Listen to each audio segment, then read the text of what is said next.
listening to Evergreen Media Production. I am Cindy Schwartz, and this is broadcast on 107.9 FM and also podcast on Spreaker. And we're on 1370 AM as well. Jeannie Rolla, my co-host, is off today. This is the Patient Partner Show.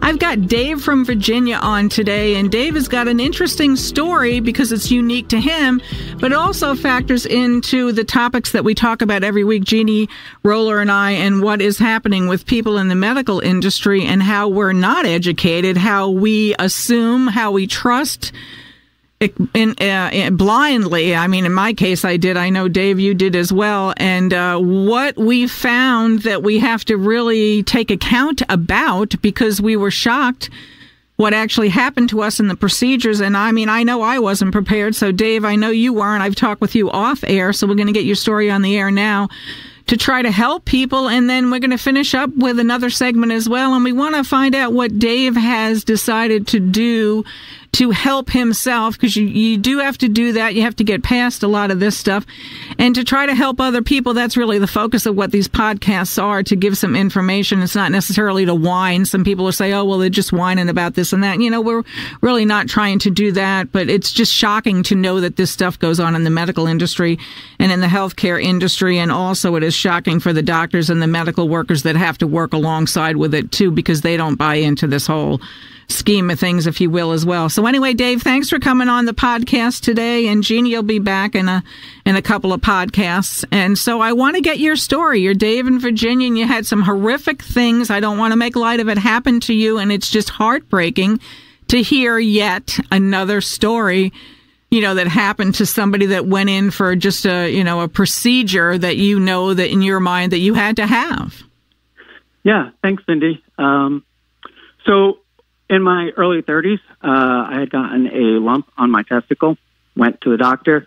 There was a lot of concern that it could have been cancer. And so he ordered an ultrasound. I had never had an ultrasound before, didn't even know that you could do one on a testicle. Mm-hmm. So I made an appointment at my local hospital, went to the appointment. Female tech comes out, says, come with me. We walk into a really large, bright room, and there's a table, an ultrasound, and a chair in there. And she says, take off all your clothes from the waist down, get up on the table. And it looks like to me she's turning the machine on, so maybe this was the first one of the day for her.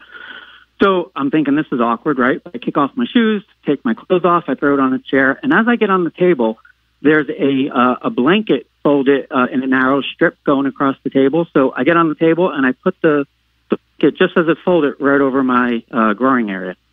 And so she's fiddling with the machine, and then she looks at me, grabs the blanket, and throws it on the chair. And so now I'm completely exposed, but she's not ready yet. And I thought, wow, this is really awkward, right? Mm-hmm. So I kind of crossed my ankles, and I put my hands over like I'm like just hanging out at the beach, right? Mm-hmm. And then she turns around and walks away. She walks out of the room, and she leaves the door wide open. There's a ton of people in the hallway. Mm-hmm. And I jump off the table. I grab the blanket. I put it back over me. She comes in, and I said, hey, you left the door open. And she's like, oh, sorry. And so she walks up to the machine, and again, she takes the blanket and flings it off. And then again, she walks out and leaves the door open. So the second time she comes in, I'm like, what is going on? Like, if you have a problem with the machine, we'll reschedule. I'm ready to reschedule. She's like, no, we're good. And so she starts doing the ultrasound. Cindy, it was painful. Mm-hmm. She was rough. She was pressing. She was turning. And I kept on saying, ow, you're hurting me. Ow, that hurt. Mm-hmm. And it was so bad that I was holding the table, white knuckling it, to kind of hold myself down. And she keeps on saying, no, you're fine. This is what I have to do. And then the door opens, and a woman walks in, and I'm thinking this is her supervisor or something, and she stands right between me and her, staring at me, watching her hurt me, and she starts to say, hey, how much longer are you going to be? I want to go have lunch. And so when I realized that this was a personal visit, I said, hey, I'm having a procedure in here. Get out. And she looks at me and says, sorry, and she walks out, and she leaves the door open. So I yell, shut the door. And so the tech stops. She goes and shuts the door. And Cindy, she's killing me. At one point, I yelled out, you're killing me. Yeah. And she said, no, you're fine. I got to do this. I got to get the picture. So I'm white-knuckling it. And then she goes to the other side. So apparently they have to do a comparison. Mm-hmm. And when she started hurting me on the other side, I said, "That's it. I'm done. That's it." And she said, "I got the picture anyway." And so with that, she's fiddling with the machine. I jumped off the table. I got dressed. I didn't even clean myself. And I walked out. And so walking down the hallway, I have to go back through the waiting room that I came in. Mm-hmm. And there's a door open. It's a one-person bathroom, lights off. I go in, I shut the door, I lock it, and I immediately fell to my knees, and it was a pedestal sink. I grabbed the sink to hold myself up, and I began throwing up. Yeah. I cleaned myself up. Yeah. I walked through the waiting room, and I realized I can't walk. And I got outside, and I realized, again, this is a big hospital. My car is really far away. I have a long walk. Mm-hmm. And by the time I got to my car, I was almost killed over. I got in my car, grabbed my steering wheel, and I can tell you, as a 30-year-old man, I cried. I was in such pain. I went home, crawled into bed. That day, I had a tremendous amount of swelling, and my legs started turning black and blue. So I made an emergency appointment with the doctor. Next morning, first patient in there. I'm sitting on the table. The doctor walks in. He's not looking at me. And he says, "Dave, I don't have your results back."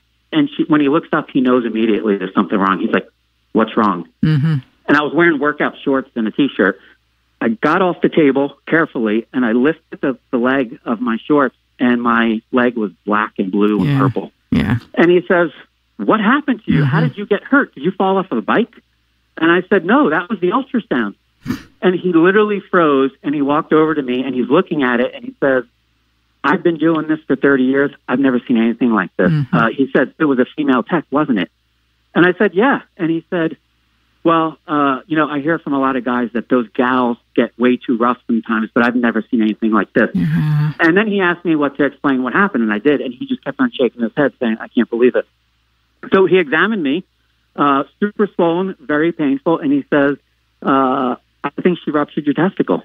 And I said, "Okay, what do we have to do now?" Mm-hmm. And he said, "Well, we usually would do an ultrasound." And I said, "I am never having another ultrasound again, ever." Mm-hmm. And so for the next 3 weeks, almost every other day, I had to go there, and he would examine me to see if it was getting better. And eventually it did. But I can tell you, so he just retired during COVID.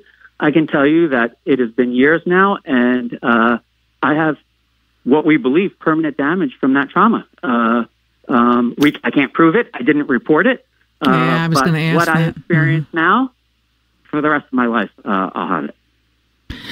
So it was the worst experience I've ever had. Yeah, that's terrible. We have like 2 minutes left, David. Goes by real fast. So you didn't report it. Why didn't you report it real quick? Embarrassment, shame? Well, Cindy, I didn't know it was an assault until I talked to him, and he said that's not normal. Okay. I thought it hurt. Yeah. Right. I thought, I didn't know. I knew that the embarrassment and her behavior was unprofessional. Yes. I didn't know it was an assault until years later when I found out it shouldn't hurt at all. Okay. So, and I never did report it. Yeah. And so people don't know that. We don't know that. And guys, as a man, to say a woman hurt me, it just doesn't happen very often. Yeah. Right. I've talked to a lot of guys who have many stories. Nobody has reported it that I know of. All right. Yeah. That's the sad part. We don't know, you're ashamed, you're embarrassed, whatever, you come to your senses. I mean, I don't know that it's not too late to still report it. I mean, I'm not a lawyer, I'm not a doctor or anything like that. You and I have talked about it. I might look into that if I were you. You know what I mean? It eases your mind, too, to know that maybe you could help somebody down the road. Totally uncalled for. I mean, I can hear Jeannie if she was here today. It's just unreal. It is just unreal. I don't know where we became non-entities in these situations to where you're just a procedure. And that whole thing with having the lunch date is, I mean, that's broke every law that was ever written in the medical industry, bar none. Yeah, and that's why I talk about it now. I didn't report it. It was years ago. But I can talk about it now and get the message out. Right, you can. Absolutely, you can. Dave, I appreciate you coming on. We're going to do another podcast with you because, badly enough, you have another story. And then we want to find out what you're doing in your life to help yourself and to help other people going forward, because that's really what has to happen. This has already happened to you, so we got to move forward. You've been listening to Evergreen Media. Stay tuned.